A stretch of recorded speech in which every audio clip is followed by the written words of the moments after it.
Everyone, welcome to my YouTube channel universe of maths. तो आज के लेक्चर में हम आगे कंटिन्यू करेंगे अपने चैप्टर को कंटिन्यूटी एंड डिफरेंशिएबिलिटी। तो चलिए स्टार्ट करते हैं। हमारे पास यहाँ पर लिखा हुआ है कंटिन्यूटी के अंदर नोट नंबर 2, जो कि हमारे डिसकंटिन्यूअस की बात कर रहा है। तो पहले हम जो कल पढ़े थे कंटिन्यूटी उसे रिवाइज कर लेते हैं। हम कब कहते हैं कि हमारे पास कोई फंक्शन कंटिन्यूअस होता है?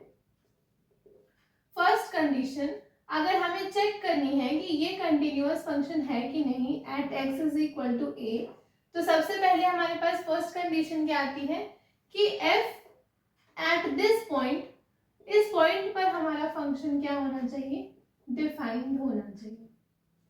ये हमारी फर्स्ट कंडीशन होती है। सेकेंड हमने क्या पढ़ा था कि जो हमारी लिमिट होगी x tending to a fx, ये हमारी एग्जिस्ट करनी चाहिए। अब एग्जिस्ट कब करेगी? जब हमारी left hand limit at this point will be equal to right hand limit, तब हमारी लिमिट एग्जिस्ट करेगी। तो हमारे पास सेकेंड कंडीशन ये थी। एंड थर्ड कंडीशन थी कि ये जो हमारी लिमिट निकल करके आएगी, this should be equal to the function value at that point. तो हमारी ये तीन कंडीशन सेटिस्फाई हो जाएं तो हम कहते हैं कि हमारे पास जो फंक्शन है वो क्या है? एक कंटिन्यूअस फंक्शन है। अब हमारे पास यहाँ पर क्या लिखा है? A function fx will be discontinuous at x is equal to a।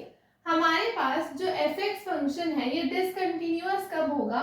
Eight x is equal to a if first point हमारे पास क्या है? The function is not defined at x is equal to a। अगर इनमें से कोई एक condition भी निगेट कर गई हमारी, तो हम कहेंगे कि वो फंक्शन क्या है? हमारा डिसकंटिन्यूअस। तो सबसे पहला पॉइंट कि the function is not defined at x is equal to a। अगर उस पॉइंट पर जिस पर हम कंटिन्यूटी या डिसकंटिन्यूटी की बात कर रहे हैं, अगर इस पॉइंट पर हमारा फंक्शन डिफाइंड नहीं होगा, तो हम कहेंगे कि हमारा फंक्शन क्या है? Discontinuous function.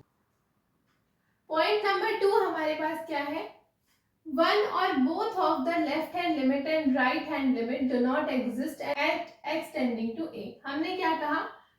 One or both of the मतलब या तो हमारी लेफ्ट हैंड लिमिट एग्जिस्ट ना करे या फिर राइट हैंड लिमिट एग्जिस्ट ना करे, या अगर हमारे पास ये दोनों ही एग्जिस्ट नहीं करते हैं at x tending to a, तो भी हमारे पास फंक्शन क्या हो जाता है? डिसकंटिन्यूअस। क्योंकि कंटिन्यूटी में हमारा सेकेंड पॉइंट क्या था कि हमारी लिमिट एग्जिस्ट करनी चाहिए।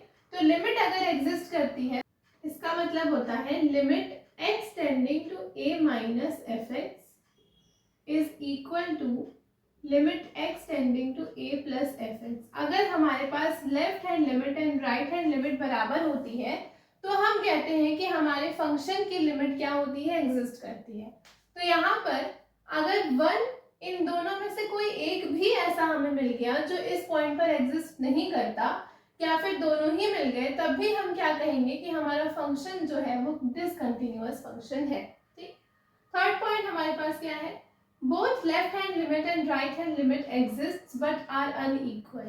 हमारे पास दोनों ही लिमिट्स एग्जिस्ट करती हैं, लेकिन ये दोनों अगर इक्वल ना आए तो हम कहेंगे कि हमारा फंक्शन जो है वो क्या है? डिसकंटिन्यूअस। क्योंकि कंटिन्यूटी के लिए तो हमारे पास इक्वालिटी है।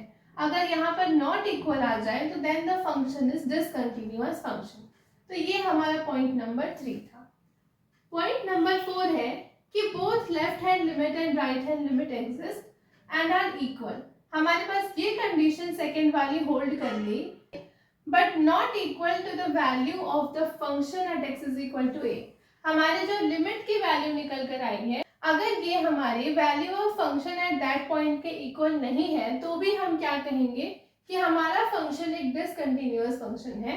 हमारे पास फर्स्ट दो चीजें तो सेटिस्फाई हो गई, लेकिन limit fx x tending to a is not equal to fa आ जाए तो हमारे पास फंक्शन जो होता है वो एक डिसकंटिन्यूअस फंक्शन हो जाता है।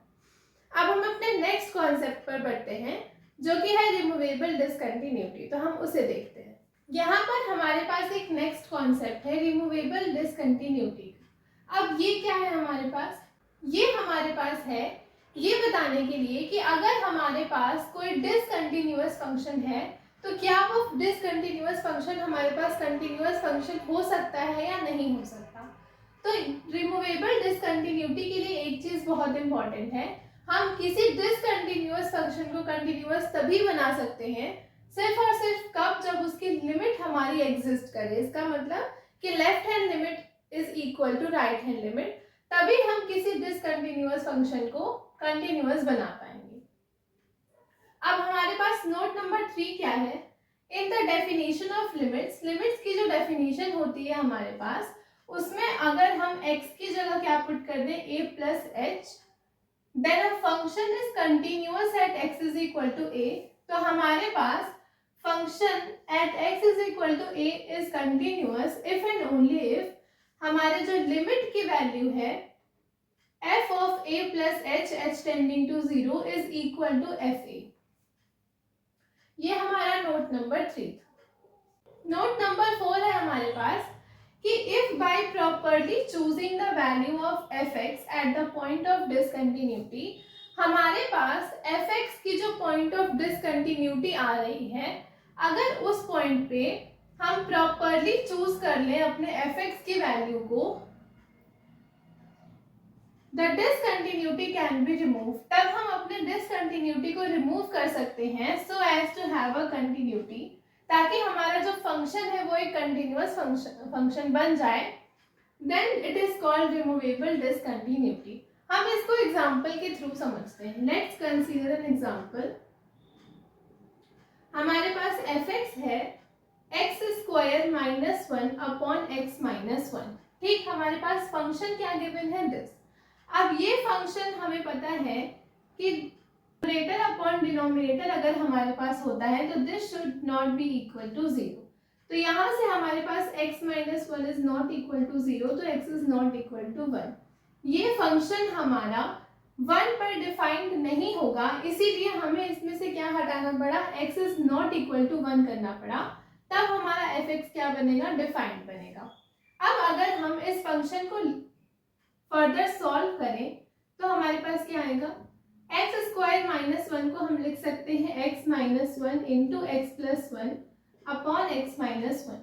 अब हम इन दोनों फैक्टर्स को आपस में कैंसिल कब कर पाएंगे, जब हमारा x is not equal to 1 होगा ये चीज, तो हम इसे कैंसिल कर देंगे। तो हमारे पास fx क्या बन गया, x प्लस 1। ठीक, ये फंक्शन हमारा 1 पे डिसकंटिन्यूअस है। हम पहले इसकी लिमिट निकालते हैं, तो हमारे पास लिमिट क्या आएगी, this will be equal to 2। हमारे पास इसकी लिमिट क्या निकल कर आ गई, 2। So this 2 will be equal to f of 1। हमारी जो भी लिमिट की वैल्यू निकल कर आएगी, this will be equal to the function value at this point, जिस पॉइंट पर हमने लिमिट निकाला, तो हमारा फंक्शन क्या बन जाएगा, एक कंटिन्यूअस फंक्शन बन जाएगा। तो हम लिखेंगे यहाँ पे therefore the function is now continuous at x is equal to 1। अब हमारे पास जो x is equal to 1 पर हमारा फंक्शन है वो क्या हो गया, कंटिन्यूअस हो गया। ये हमारा रिमूवेबल डिसकंटिन्यूटी का कॉन्सेप्ट था। तो यहाँ से हमारे पास क्या मिला कि जो हमारे ओरिजिनल फंक्शन की डिसकंटिन्यूटी थी eight x is equal to 1, उसको हमने रिमूव कर दिया। तो हमारा नोट नंबर 4 यही हमसे कहता था कि if by properly choosing the value of fx at the point of discontinuity, अगर इस पॉइंट ऑफ डिसकंटिन्यूटी पर हम अपने fx की वैल्यू को अच्छे से चूज कर लें, तो हमारी डिसकंटिन्यूटी को रिमूव की जा सकती है, ताकि हमें उस पॉइंट पर क्या मिल जाए, कंटिन्यूटी। ऐसे डिसकंटिन्यूटी को हम क्या बुलाते हैं, रिमूवेबल डिसकंटिन्यूटी। अब हम अपने नेक्स्ट कॉन्सेप्ट पर बढ़ते हैं। अब यहाँ पर हमारे पास कॉन्सेप्ट है कंटिन्यूटी ऑन एन इंटरवल। हम किसी इंटरवल पर कब कहते हैं कि हमारा फंक्शन कंटिन्यूअस है। सबसे पहले हमारे इंटरवल्स दो टाइप के होते हैं, एक ओपन इंटरवल एंड एक क्लोज्ड इंटरवल। तो हम इन्हें अलग अलग करके समझते हैं। For open interval a function f is said to be continuous on an open interval. हम कब कहेंगे कि हमारा फंक्शन जो f है वो कंटिन्यूअस होगा किसी ओपन इंटरवल a b पे, if it is continuous at every point in the interval। अगर हमारा फंक्शन इस इंटरवल के अंदर के हर पॉइंट पर कंटिन्यूअस हुआ, तो हम कह देंगे कि हमारा फंक्शन जो है वो कंटिन्यूअस होगा इस ओपन इंटरवल ए बी पे। ठीक, ये हमारा फॉर ओपन इंटरवल के लिए फंक्शन की कंटिन्यूटी थी। हमारे पास क्या है, a function f(x) is said to be continuous on a closed interval ab। हम अपने फंक्शन को किसी क्लोज्ड इंटरवल ab पर कंटिन्यूअस तब कहेंगे if it is continuous at every point on the open interval. इसके वाले पॉइंट को इसने इंक्लूड कर लिया। अगर हमारा फंक्शन इस ओपन इंटरवल के अंदर के हर पॉइंट पर कंटिन्यूअस होगा and if it is continuous at the point a from the right and continuous at b from the left, that is अब हमारे पास क्लोज्ड इंटरवल a b है, तो हमारे पास सबसे पहला कॉन्सेप्ट तो हमने ये ले लिया कि ये जो इसके अंदर के हर पॉइंट है उन सब पर हमारा फंक्शन कंटिन्यूअस होगा। और दूसरा हमने क्या लिया कि हम अगर इधर की ओर पढ़ें, मतलब लिमिट अगर निकालें x tending to a plus, मतलब a के राइट की तरफ बढ़ें, तो इसकी लिमिट एग्जिस्ट करे and that should be equal to function value at this point a, हमारे f a के इक्वल होना चाहिए। और अगर हम एंड पॉइंट्स पर चेक कर रहे हैं, बेसिकली अब तक तो हमने ओपन इंटरवल करके कह दिया कि इसके अंदर के हर पॉइंट्स पर अगर कंटिन्यूअस है तो, और दूसरा पॉइंट हम इसके एंड पॉइंट्स को इंक्लूड कर रहे हैं, तो एंड पॉइंट a है हमारे पास एंड b है, तो हम अगर a के राइट चलेंगे, मतलब दिस साइड, तो the limit f(x) x tending to a plus should be equal to fa। And अगर हम b के लेफ्ट चलेंगे तो हमारे पास क्या आएगा, limit x tending to b minus का मतलब b के लेफ्ट, f(x) जो होगी वो किसके इक्वल होगी, f ऑफ b के, तो ये हमारी f ऑफ b के इक्वल होगी। तो ये दो कंडीशंस को मिला करके हमने कहा कि अगर ये चीजें हैं तो हमारा फंक्शन जो है this is continuous on a closed interval A B. अगर पहला हमारे पास ओपन इंटरवल ए बी के अंदर जितने भी पॉइंट्स हैं उन सब पर हमारा फंक्शन कंटिन्यूअस हो, एंड सेकेंड हम एंड पॉइंट्स पर चेक कर रहे हैं कि हमारा फंक्शन कंटिन्यूअस है, then the function is continuous on a closed interval A B. अब हमारे पास यहाँ पर एक ग्राफ है, यहाँ पर अगर हम देखें तो ये वाला जो ग्राफ है हमारा, ये किस इंटरवल में लाई कर रहा है, -3 पर हमारे पास डार्क सर्कल है, तो -3 पर हमारे पास क्लोज इंटरवल जाएगा एंड ये ग्राफ चलते चलते कहाँ गया, 2 तक गया, और 2 पर भी हमारे पास डार्क है, तो हमने ये लिख दिया। ठीक, अगर हम इसके बारे में देखें तो ये हमारे पास -5 पर डार्क है, हम इस पार्ट को रब करते हैं।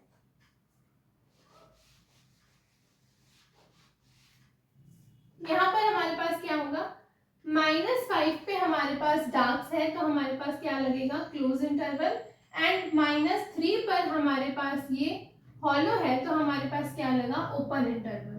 तो एक इंटरवल हमारे पास ये बना, एक इंटरवल हमारे पास ये बना, एंड अगर हम इस इंटरवल की बात करें तो 2 पर हमारे पास हॉलो सर्कल है, तो हमने 2 पर ओपन इंटरवल लगाया, कॉमा, ये ग्राफ हमारा चलते चलते चला जा रहा है, तो हमने लिख दिया 2, ∞। अब हमें यहाँ पे क्या दिखा, अगर हम इस ग्राफ से देखें तो हमारे पॉइंट ऑफ डिसकंटिन्यूटी हमें कहाँ कहाँ दिख रही है। एक तो हमें इस पॉइंट पर हमारे ग्राफ में जंप दिख रहा, तो लिखते हैं -3, एंड एक हमें इस पॉइंट पर जंप दिख रहा, तो हम लिखते हैं 2। इस पॉइंट पर हमारा जो फंक्शन शोन है ये क्या है, डिसकंटिन्यूअस है हमारे पास। ठीक, -3 पर ये ग्राफ टूट रहा है एंड 2 पर ये ग्राफ टूट रहा है, तो -3 और 2 पर तो ये हमारे पास डिसकंटिन्यूअस है। लेकिन जब हमने इस इंटरवल की बात की तो इन तीनों ही इंटरवल्स में हमारे पास जो फंक्शन है वो कंटिन्यूअस है। देखते हैं हमने फर्स्ट इंटरवल कहाँ से कहाँ उठाया है, -5 से -3 तक, तो -5 से हमारे पास क्लोज इंटरवल है एंड ये पॉइंट इंक्लूडेड है। अगर हम यहाँ पे देखें तो इसमें ना ही हमारे पास कोई गैप है ना ही कोई जंप है, एंड -3 को हमने इंक्लूड ही नहीं किया, तो इस इंटरवल में हमारा जो फंक्शन शोन है ये क्या हो गया, कंटिन्यूअस हो गया।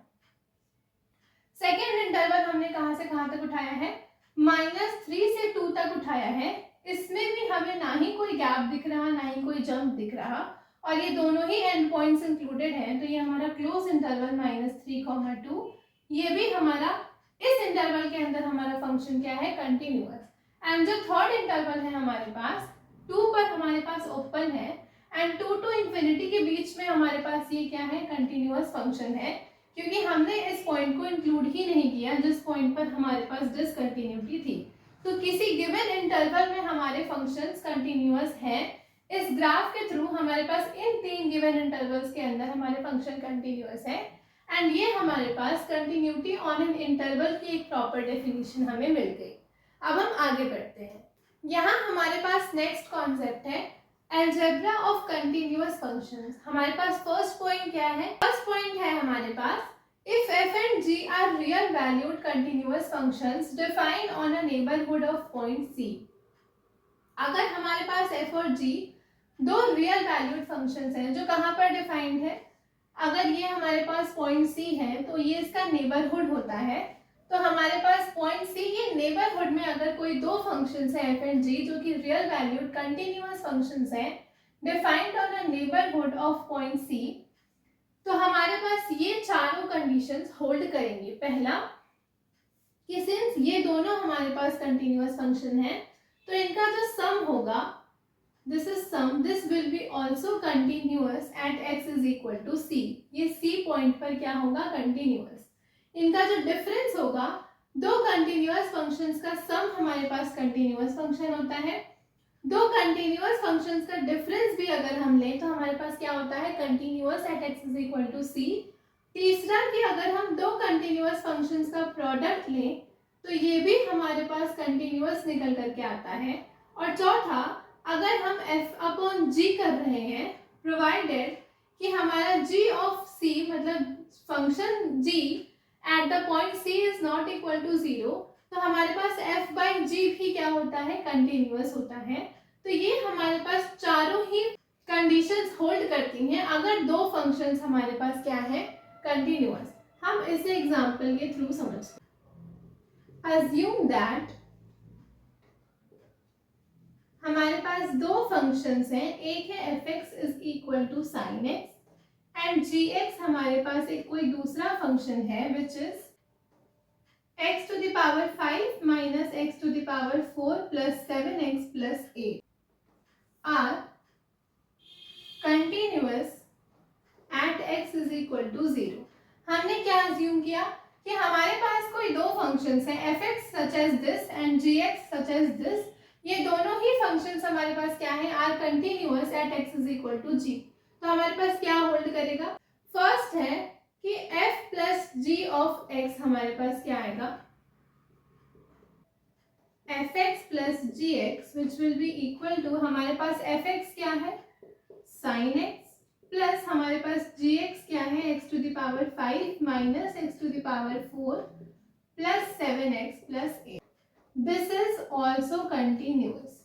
हम यहाँ लिख देते हैं assume that fx is equal to sin x and gx as this are continuous at x is equal to 0, then the following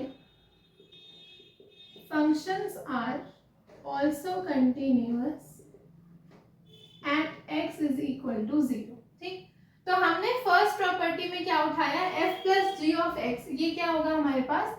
this value this will be also continuous अगर हमारे पास ये दोनों फंक्शंस कंटिन्यूअस हैं तो। Second, अगर हम देखें इनके डिफरेंस की बात करें, so this will be equal to fx minus gx, that will be equal to fx है हमारे पास sin x माइनस gx है हमारे पास दिस। तो ये भी क्या निकल कर आएगा? एक कंटिन्यूअस फंक्शन निकल कर आएगा। Difference of two continuous functions is continuous, sum of two continuous functions is continuous. Third, हमारे पास इनका जो प्रोडक्ट होगा एफ जी एक्स, ये भी क्या होगा? F x into g x, that will be sine x into हमारे पास ये g x function, this will also be a continuous function. And similarly हमारा एफ बाई जी भी क्या होगा? कंटिन्यूअस फंक्शन होगा provided g of c is not equal to 0। तो ये हमारा कॉन्सेप्ट था अलजेब्रा ऑफ कॉन्टिन्यूअस फंक्शंस के अंदर। जो फर्स्ट पॉइंट था वो ये था कि अगर हमारे पास कोई दो रियल वैल्यूड कंटिन्यूअस फंक्शंस हैं तो ये चारों प्रॉपर्टीज हमारी होल्ड करेंगी कि इन दो कंटिन्यूअस फंक्शंस का सम भी हमारे पास कंटिन्यूअस होगा, डिफरेंस भी कंटिन्यूअस, प्रोडक्ट भी कंटिन्यूअस, एंड अगर हम डिवाइड भी करें तो भी वो हमारे पास क्या आएगा? कंटिन्यूअस आएगा। ये हमारे कुछ कॉन्सेप्ट्स थे related to algebra of continuous functions. कल हम इसमें कुछ और चीज़ों को पढ़ेंगे। आज की क्लास के लिए इतना ही। अगर आपको वीडियो पसंद आई हो तो please do like, share and subscribe.